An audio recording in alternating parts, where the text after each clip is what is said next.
Yes, na me, Kokobri Master, Alma to all single mother. I know if I change, it does not mean I change my platform. This new Yellow Talk Show, Life and Direct. I want everybody to know, say my topic tonight. Yes, I come out late night. Late night, now I take come out tonight. My coming out tonight is to pass out this good message. Yes, Yellow Talk Show is back and it's back for life for the Life and Direct. I started tonight with that song. I have boy in our over. I saw my boy have a boy Nika or anyone saw Yawa Yawa say that one. Yes, this me, Kokobri Master Talk started tonight. Man of verse. Yes. I'm coming out live and direct starting today because next week I'm going to be on air. We have to talk show live and direct. I'm coming out today with a live and a direct program. A woman doesn't want to become a second wife will die in single mother. Now me talking, we have to talk show. They come, this man and man will get brain. Now me we have to talk show the Kokobri Master. Woman, single mother, when you don't become single mother, you know what becomes a second wife? You will die a single mother. You not even die first you will die even 10 single mother. You go born for A, born for B, born for C, born for D. Today, I who here don't talk the Kokobri Master husband to single mother don't come out. Single mother must marry. Any woman who doesn't want to become a second wife will die single word mother. We don't see the yes. A lot of women are willing. Yeah, may I put her. Any may I write her. Women who refuse to become a second wife will remain a single mother. At what? At single waiting mothers must marry.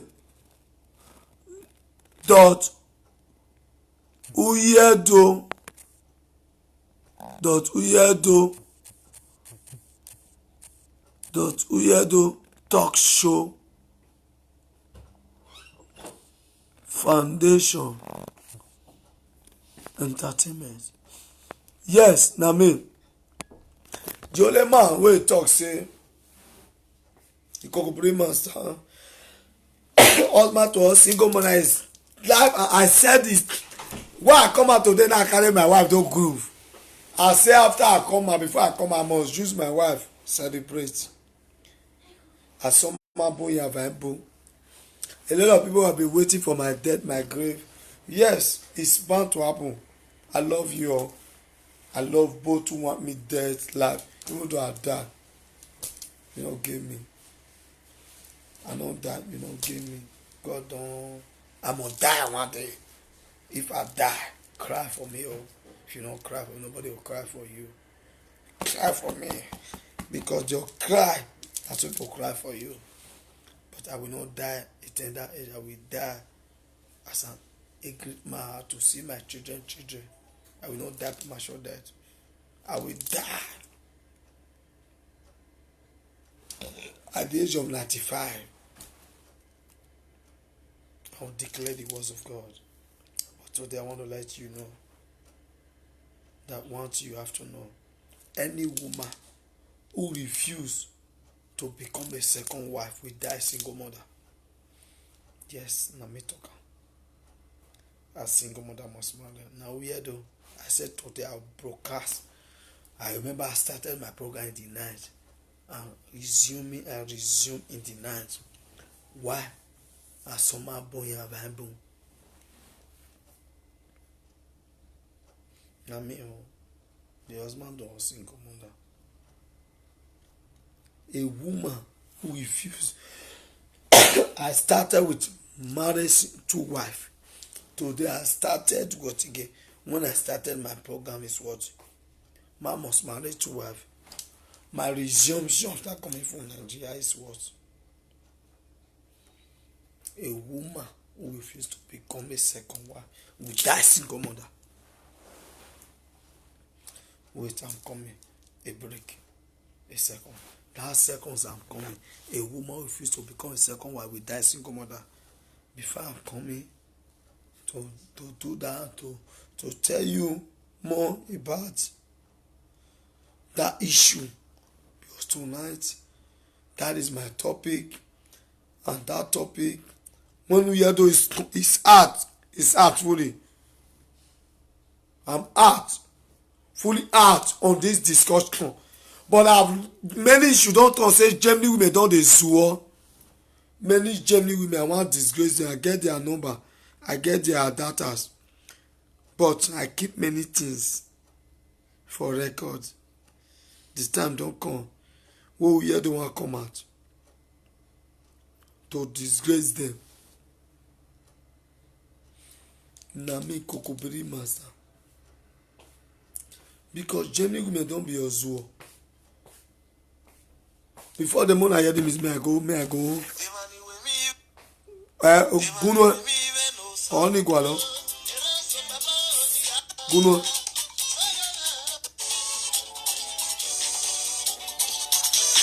Dario, Seri Ma, on a many YG. Wait me, Yellow Touch is coming. For give you what I want to give. Hold on a second.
Yeah, look man, this me Yellow Talk show.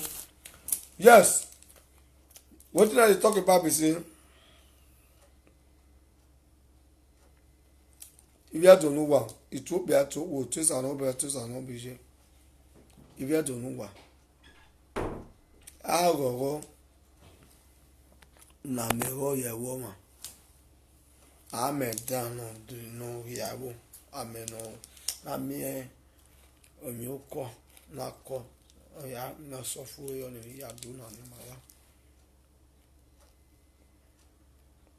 If you don't, ejene.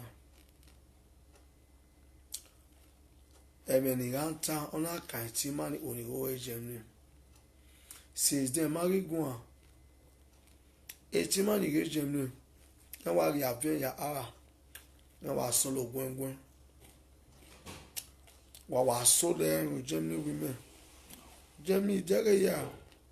Germany o. E Nigeria ge Germany. E wa fi eru ko go. Now ó tún ní ó wọ àwẹ̀ Germany.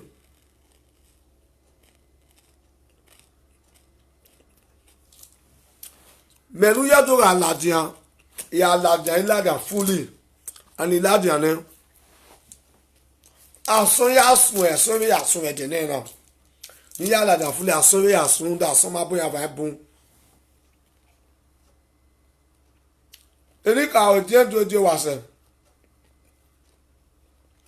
àwọn sẹ́ni guan ń dáwọ́ wò wáyà ọ̀rẹ́ kàlàdì àwọn àjò occasion ìṣúwẹ̀dẹ̀ náà ìṣó eré bọ̀tẹ̀mí pa àtàmọ́ bí àtàmọ́ pò ọ̀rẹ́ àrò oyún ọba nù.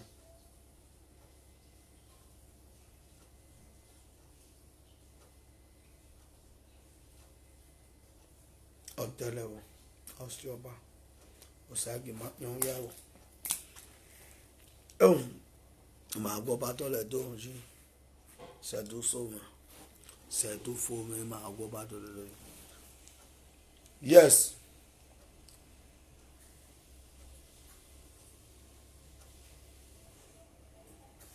Màá rí bẹ̀tẹ̀ náà. Any woman who refused to become a second woman will die a single mother. Remember this word. I came with marrying two wives on my program. So I come back again say a woman who refused to become a single mother will die what?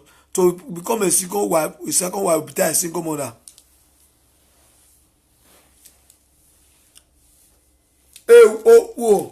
Normal ni a olùpọ̀ gẹ́fà. Ake meri onìyẹwò bò na maritana wẹ̀ àwọn ní a second wife. Àfihàn rírọ̀ àpíkọ̀ yìí owó normal ni a second wife ẹ̀wẹ̀ bò bá bẹ́ yàwó ẹ̀wù. Àpíkọ̀ nebo zanzan náà. Màá gẹ́gí má fi jí má nìkẹ́ tó wẹ̀. Keni ya doing there. We are with 10 million, 5 million. We are bowa. Where we have here, I'm letting all the men we are doing here now. Oh, we are second one. Why you what? Oh, nebo bele kayo we. Oh, nebo. Oh, no big be again. Now why you cancel that because in na mìíràn ẹ̀ẹ́dẹ́gbọ́n máa wé kígbe AK-15 ọ̀bì àfẹ́wé náà rí ẹ̀bà yẹn ní ẹ̀ second one náà kábèrè ẹ̀ mà ọ̀pọ̀lọpọ̀ yẹn second yìí gbẹ̀mánu ẹ̀ second one àpí kí àlọ́ láwọ̀ àpí kan ní ìwà àtìta ìrí ẹ̀dọ̀ kí wàá rẹ̀ wú pa ọ̀ ìwé mà. Wàlà wà gbẹ̀nẹ̀gbẹ̀ wà yẹ gbé yìí wẹ́ẹ̀bì àdéhùn a single mother no even damn it or a single mother where I don't want to become a second wife.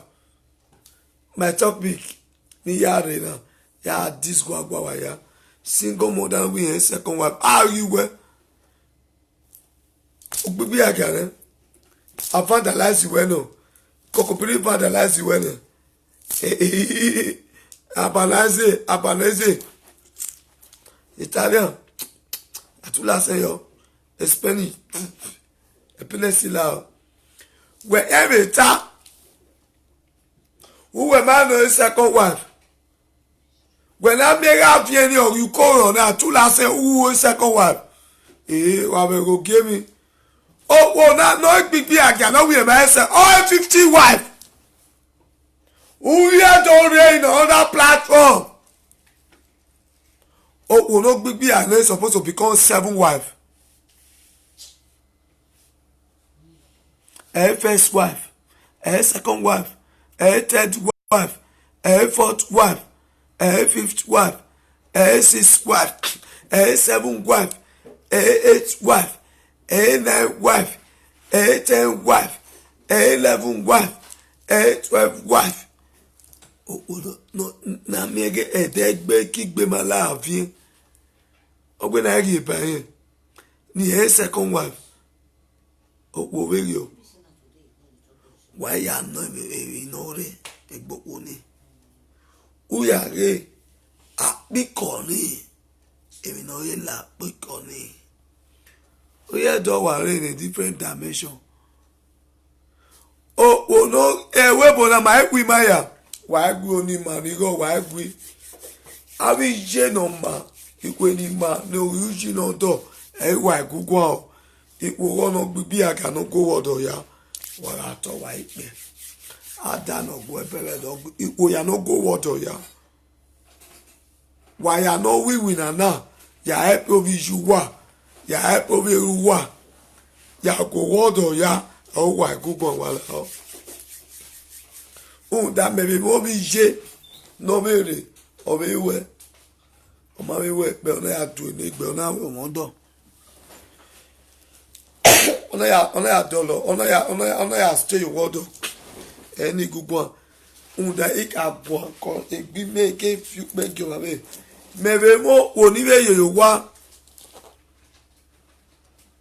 oníyè wá bẹ́ẹ̀ náà pòun sáré ọmọ mi wẹ̀ sí 6 months ọ̀nà mi nígbè ọ̀nà mi hàn nígbè ọ̀nà mi gùn méjì à. Wà ní òwe ọ̀nà gbọ́dọ̀ yà normal way mi dàn wà ní gbọ́dọ̀ fún wa jà ẹni àmì gúnmẹ̀ jà ọ̀pọ̀ òwe yọ̀ ìjú wà ipò ní jẹ́wọ́ àmì ìyà ní gbọ́dọ̀ adábẹ̀bẹ̀ ọgùn wàyà wọn ní pa àwọ̀dọ̀ rẹ èmi lọ̀rọ̀ rẹ̀ yẹn àmì wọ̀dọ̀ nọ̀rẹ̀ mìíràn. Ogia meno kuwa jana ma amebe ma be gui bos opam no aga be gui abe dolo dona I uya no ma le godo si la silo no mo de lo dolo we afiere no ma le lo dolo odo mu le o mu ni be kipo wa ya warato wa ma unda mani bi amafo ni ma Maya ma dobe muni o unda itendo de fama bege unda we so fano eke woni ma Eugene oni aye yo wa o ka me sie wi mu o so pa Eugene oni ye yo wa ipi ani se ariyan ebo gbiyan o iya fi owó yìí wá iya ti gùn án ẹni méje ọ̀rọ̀ iya fi owó yìí wá nùwú gbẹ́ èrò ní nání ọmọ gbẹ́ n'ẹgbẹ̀mọ̀mọ́ o no confess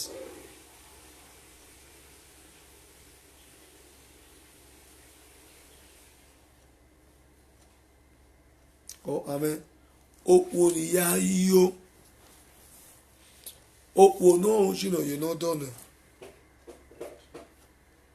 iye ge mi ya ma gba ni a gba no wo fo o be mi ke so na be wa be be ko yi meje ya wa gba no ame fo itore e gba no ma fo o be ri abe so pa ọmọ no you dey ọmọ na you dey ọmọ ya yo na a una go onu yo na ri eme nu tami asodo no nyanwa oni opo owo no ma ri opo ibi edonu wa me edoni meose edoni ayo ina la de na opo no a single mother no rita we ma oni a second wife igbe agiano any single mother who doesn't want to become a second wife is a what aṣawo imata ele any single mother who doesn't want to become a second wife is aṣawo ti gwe single mother gba yo ni single mother abo amen single mother what am yo me ma unu wa abo amen e de ye nu wa mo husband to single mother wa oni no a single mother no e megbe mo da fún wa ya so mo pa no a single mother o be we ave ye we ba u we asa u we ano tai Oni igbe aga no oro. Wani bu wewebo. We bi opa bi eva bi e so ma odo no mu ekoniyan. Iya bi agan. Iye bi alo o. Imani sago goma. Wo ya sago goma ni e. E wo bi ojekia bi aga. Waya sago goma bi bi aga. Waya sago goma ni e. Tamame.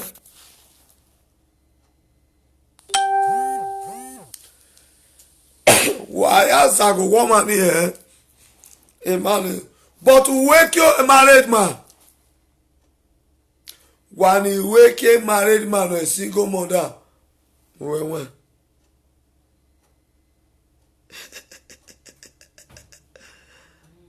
men we hear the why wa boleki ma. When I say that kime by married man, wa body side wa bolo. But a single mother who doesn't want to become a second wife, you are a wayward woman. It's time as sooner. You have a more like a program.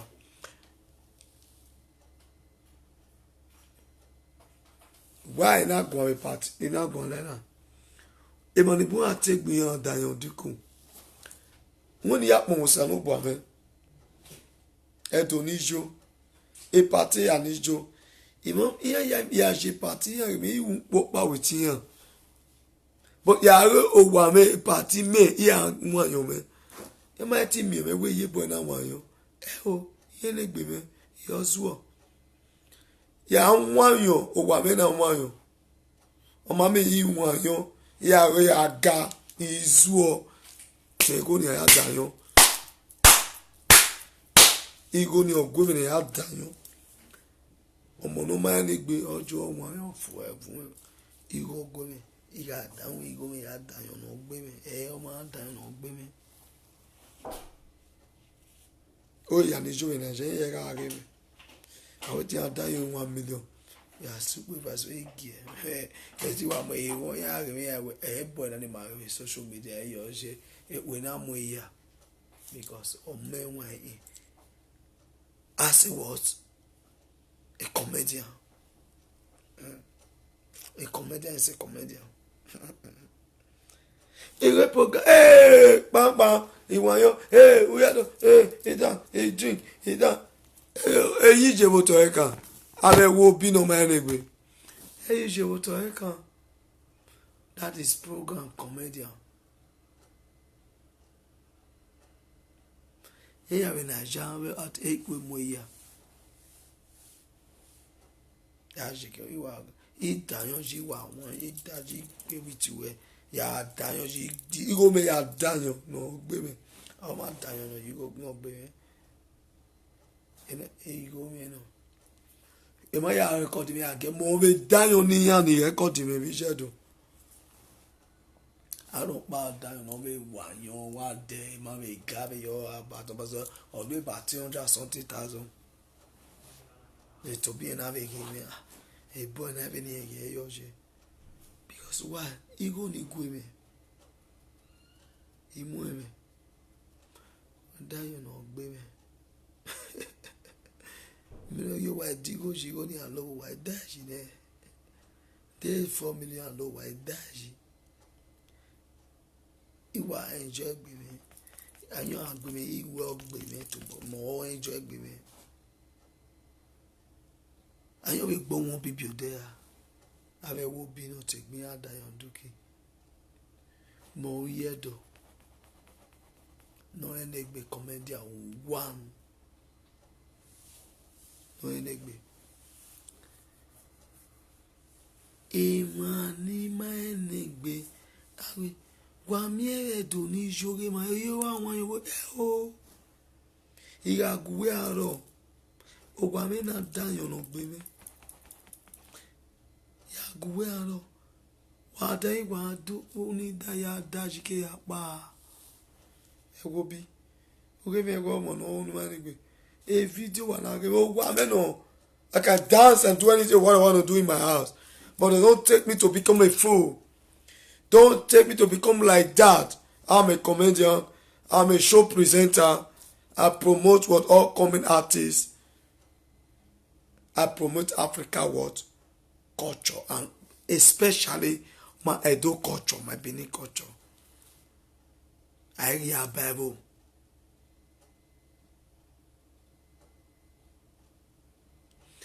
Wayanibuga agwalo teni ayade ide.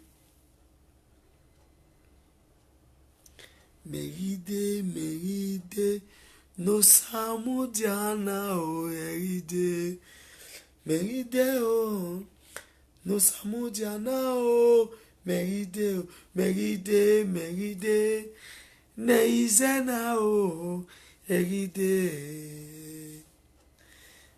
Neizena o, eride.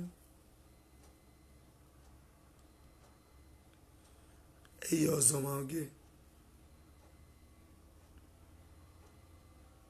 Iri ẹdùn wà. Ire ẹdẹ ẹdógún yàgò púpọ̀.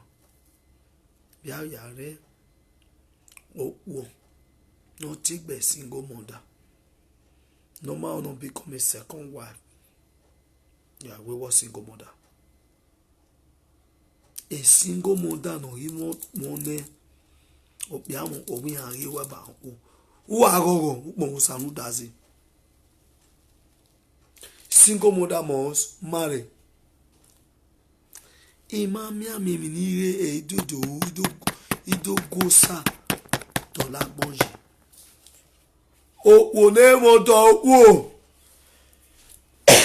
O ne mo do wo. O ne mo da te uyama ah. But uyama ah. Open and close. 1 you go chukan. 2 you go chukan. 1 you go chukan. 5 you go chukan. Opo no mo do ma te uya ma ah. Anywhere belle face.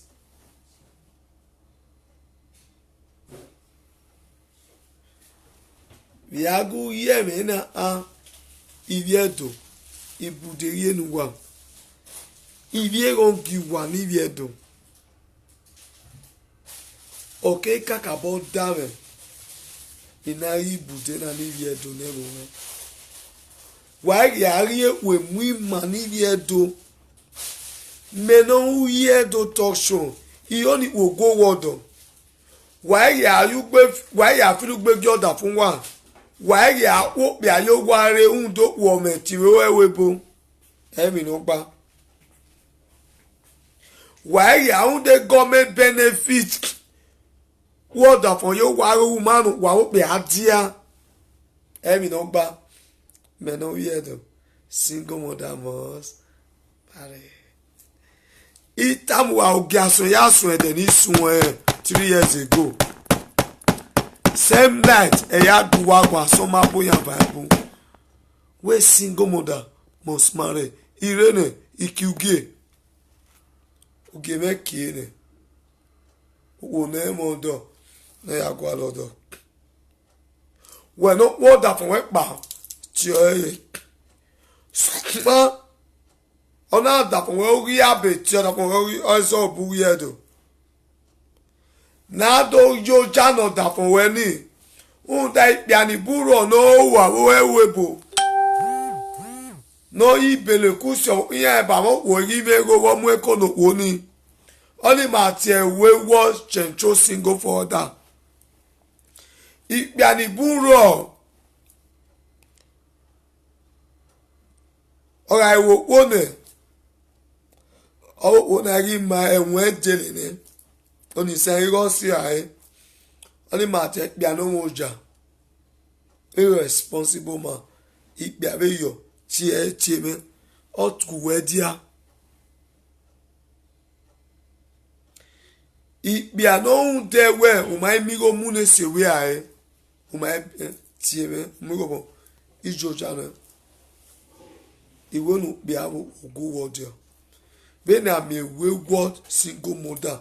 Iya me condemn every will condemn e ma la condemn afi opo si agbin condemn chencho single father anyway mase a single mother we mase condemn chencho single father because condemn am roba opo si an lare èyí pe ani na tie condemn single father opo si an lare o pe no fiye ke gbomo no bie no ma gba romo no bie owe un dire government ona si omo ayi ba bo ona si oni ayi bu do bi government ti go no bu ni bi aberio on e condemn church single father condemn abroba position lare we here to read to dollar e married oria e meni do taba sona ona ekeno venu wa ye imu egbe ni aya ladia single mother must marry chencho we was single father must marry or go back to that, or they will remain a wayward man without no wife. But o no feel where you are. No go water, no feel where you are. O ni ere. O dori. No be kan work be. O na ve che no ve mi o wa. Ona ye feel where you are ma ve you wa. No ve feel alamore. O be re o do no be kan wo we gbo oni. Un ta we mi na lele ya lele na ya. Ari opo e gbọ́dọ̀ rí lele un dare o le fe enaya ogba ya opo no iwe level ni o bi abe bi egbe bi aguta bi àwọn egbe ohun anegbe ama we na we mo onari o wa o mo e so pano o we no ve yo ma ve wa ame 100% ne ame 90 ne keep it in ya baba nda we o unu ma ve mi won ge mi ro e da la si we ai o to ade o ozi unu ya gbo e wa ari o o ve mi o wa o ga fun pa ma mi wo we gbe fun me ele wo ka ve ne wo pe wa wo no we gbe fi o ma la ife o to no pe àwọn anegbe o bi ame ndawe o elele o yan o bi ami so pa wo no pe àwọn anegbe o ni nda mu yo wo no jo ma be wọ́n anegbe we ma wan egbe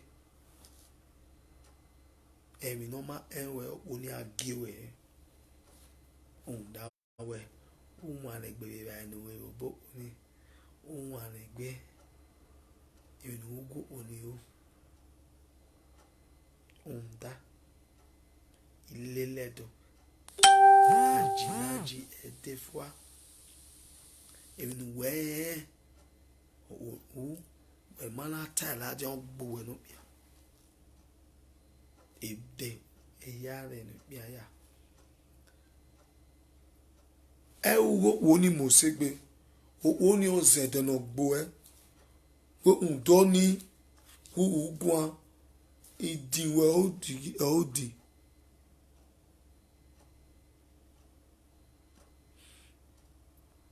idiwe wa din o no mai ven you one my dear wa fu ame 100 eri 90 wa ame 50 ne eri 90 50 to the woman 50 protected boy you know when night only made a mistake 50 no 50 to the woman 50 to who are protected boy that way o no ma ve mi wa ti gbo a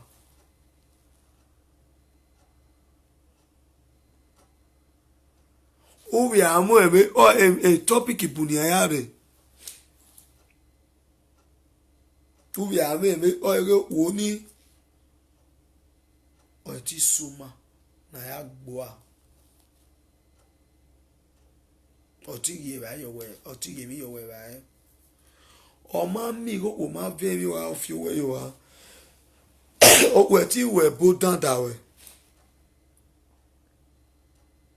but o ga te gun aya le we iwe ni bu ma gun o ga go do no do ni bo ke we wa vo ke yen ne èmi wá rí lọ́rọ̀ wẹ̀ wà mí ìwọ̀n ìbúrò ní àvẹ́ èmi ń dẹ́ ẹ̀wọ̀ èmi ọ̀ bọ́tọ̀ wá gọ́dà fún ẹ̀yà lè wẹ̀ ókè àwọ̀ èmi gbóyà wẹ̀ bó náà ìrà mọ̀ ta wẹ̀ ó wò náà wẹ̀ bí àwọ̀ èmi gbé dà wẹ̀ èmi dà ọ́ wẹ̀ mẹ̀ wẹ̀ so pọ́pá náà wá wẹ̀ bò náà yà mú wẹ̀ wù.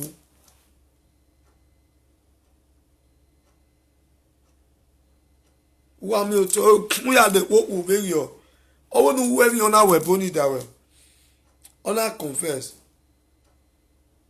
But on our zudu we every time I go one. Egbe o pa won. We no be mi en ru we oy. We lele nu an lele. Egbo wo ni. U ke fi egbo ai fi egbo anu wo ni.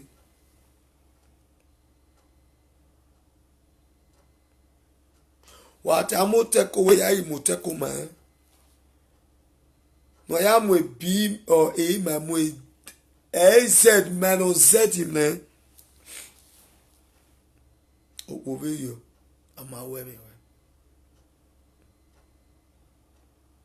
O no we mo ya. O ve yin wa. Unda we. Ye wo mo da fin. Ye ma ba mi da piana. Awe tu piana yo o ye pa eni wa ma wo no we si odo no ye wa eni wa ma wo no pa si odo ai wo pia yo wo eni wa ma ta we e pe agu we go no pa ba mu ve o eni wa we nu ve we uga we nu gbo pia ni uga we nu fi we yo wa we no so pia ni ko to eni wa ai e ma ni bu fi eni wa we re.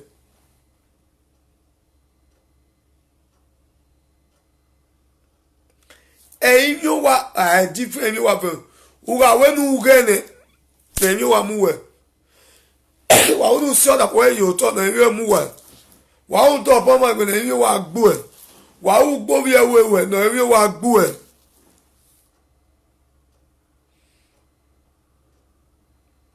wa u gbo oge ba na èmi wa gbo e but iwo re na fe we ye ewe èmi wa èmi obi ya o where I take by water o èmi wa mo no pa so pe ai wu gwa lo pe a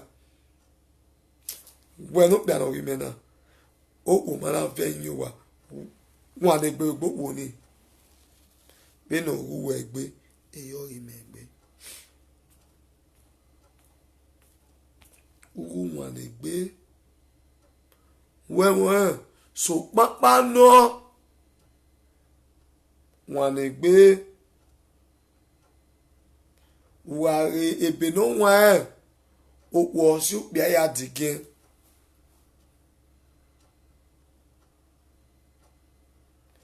ware ebe no wa enu wo yo pe a o mi obungbe e Samson o gbe Goliath okwo se no je Joseph the dreamer okwo oba ore okwo no ma we mi o don wo ore piye ani ya sunu me no go na wo be ba me ore ni ma wo amego you know sunu da Samson odo sound does it na ye mo fure ya o ni yo wa la be jaji o so papa o ve na la ina ya enata wa ni bia wa we gbobo wa depend wa ri ba head no wa me mi no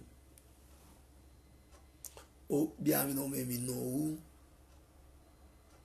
o we bia yi du bia me wina wo be wi obo iri me ba po ni ma me wina o ma me ga ri obo me wa mega winner maybe I'm a winner ona be when I'm a winner but today mo mi gba o ame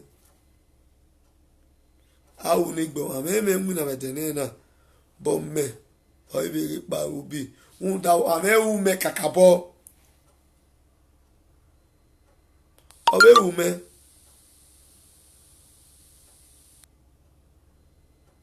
un da bi ma me winner yo bi awe ya ina raje na kini we cause so if me winner how can he take cause ni cabo again in order to stop a level so in a continue with a company not say and now we nothing today I be me am when winner opo we ya mo ibe we unda bona asame ko bona asame ko gbe ya won eni o ma be lo mo ya ni ma me na ya yo na a ani bia ni we bo ni ma we bo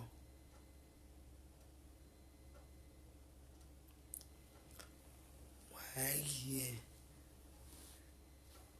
o mi no o ta ma we ya we mi wan egbe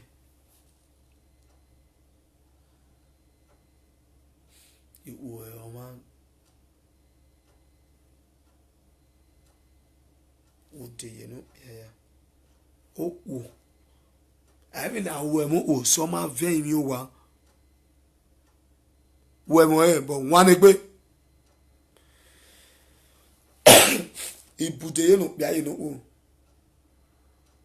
awo mo o na yẹn wa but o ma ven mi o wa ni wan egbe o wan egbe yon le ba enu e yon we mi ya nu e wa mo 100 ni ame 15 e un da o ma ri trust e o very ni o ti gbo wa ri ba ya but now un wan egbe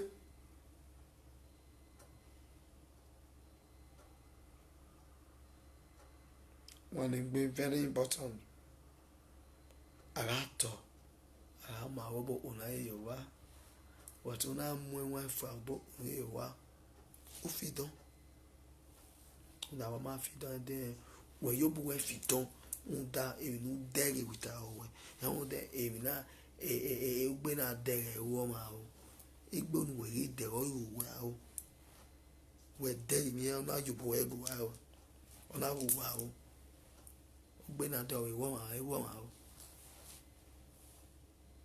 you dey ya de na we here to talk so now I'm going to tell my great private advisor going back talk there that my coming out again on my next program Black Seller there man is that what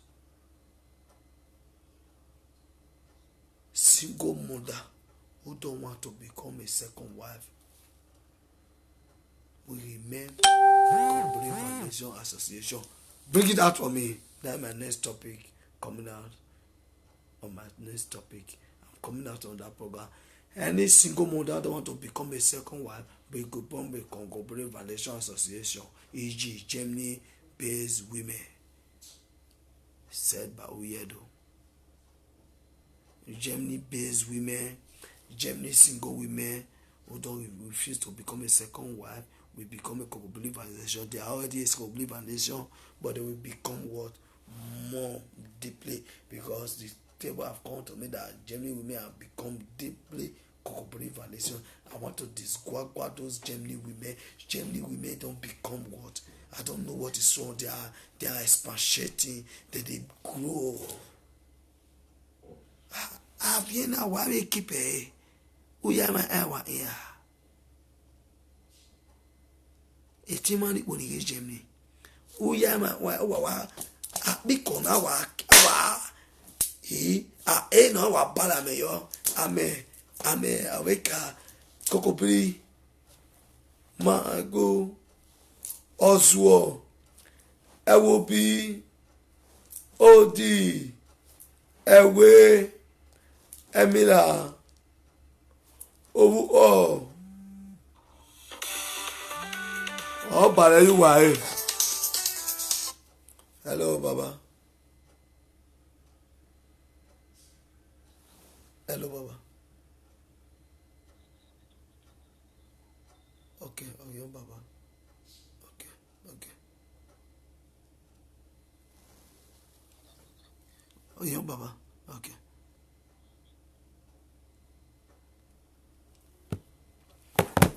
We are now. Single mother must marry. You know, yeah, though. You don't give what headlights, preamble, or this topic. Watch out. On the topic preamble. I'm coming out on no day, on no time, from Weirdo Talk Show. I'm coming out on what single mother must marry, or they are what we mean at weirdotalkshow.com. Love you all. Have a wonderful night. Sweet dream. Ciao. May I go enjoy with my wife. Mona, take care.